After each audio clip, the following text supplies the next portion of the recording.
একেবারে অন্য তুমি আমাদের সঙ্গে থাকো। প্রাকৃতিক দুর্যোগকে মাথায় করেই কিন্তু চাকরিহারারা তারা পথে নেমেছেন। নবান্ন অভিযান তারা করছেন, একেবারে শান্তিপূর্ণভাবে তাদের এই কর্মসূচি তারা পালন করতে চান। ঐশী মুখোপাধ্যায় রয়েছেন আমার সঙ্গে এই মুহূর্তে সরাসরি। ঐশী, নিরাপত্তার কড়াকড়ি রয়েছে, ছবিটা যদি একবার দেখানো যায়।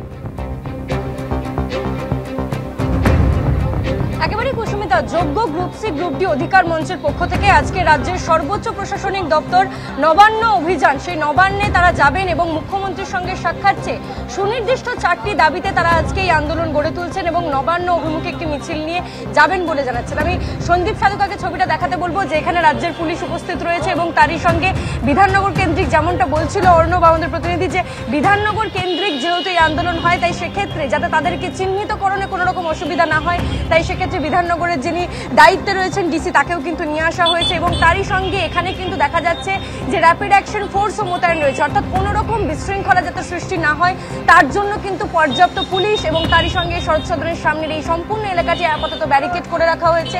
তোমাকে দেখাতে বলবো সন্দীপ সাধুকাকে সেই ছবিটা, যে এই পুরো যে এলাকাটা ব্যারিকেড করে দেওয়া হয়েছে যাতে জনজীবন ব্যাহত না হয়, সাধারণ মানুষ যাতে চলাফেরা করতে পারে এবং আন্দোলনের জন্য যে জমায়েতের ডাক, সেই জমায়েতের ডাক দেওয়া হয়েছে। এই হাওড়া ময়দানে তারা জমায়েত করছেন এবং আজকে সুনির্দিষ্ট 4টি দাবিতে তাদের এই আন্দোলন।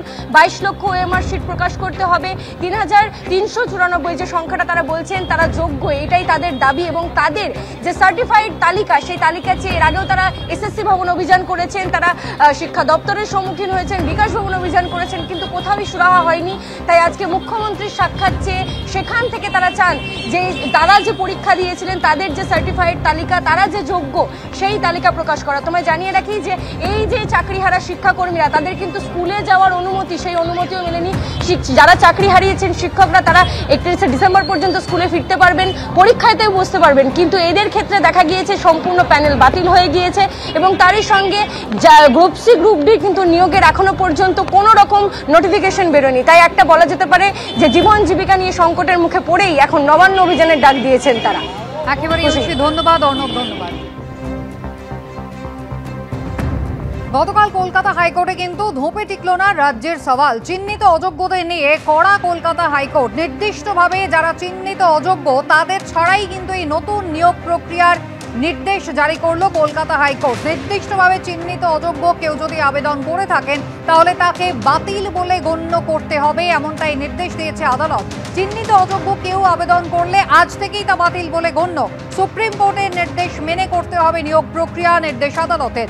নিয়োগ প্রক্রিয়ায় অংশ নেওয়া নির্দিষ্টভাবে চিহ্নিত অযোগ্যদের পাশেই রয়েছে রাজ্য এবং এসএসসি।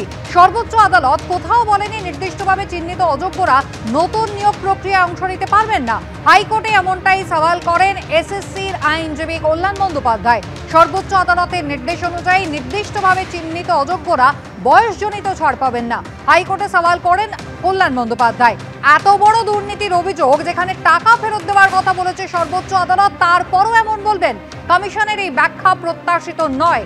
এসএসসির সওয়ালে এই প্রশ্ন করেন বিচারপতি।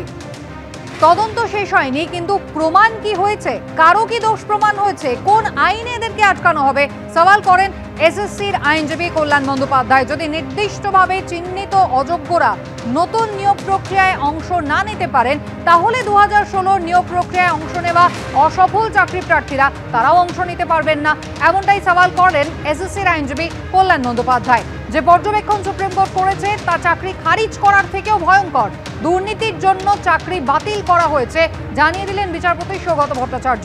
সুপ্রিম কোর্ট নির্দিষ্টভাবে অযোগ্য বলে চিহ্নিত না হওয়াদের 31শে ডিসেম্বর পর্যন্ত চাকরির সুযোগ দিয়েছে, কিন্তু তার মানে এই নয় যে সর্বোচ্চ আদালত নির্দিষ্টভাবে চিহ্নিত অযোগ্যদের গোটা প্রক্রিয়া থেকে বার করে দিয়েছে। এমনটাই গতকাল হাইকোর্টে দাঁড়িয়ে সওয়াল করেছিলেন কল্যাণ বন্দ্যোপাধ্যায়।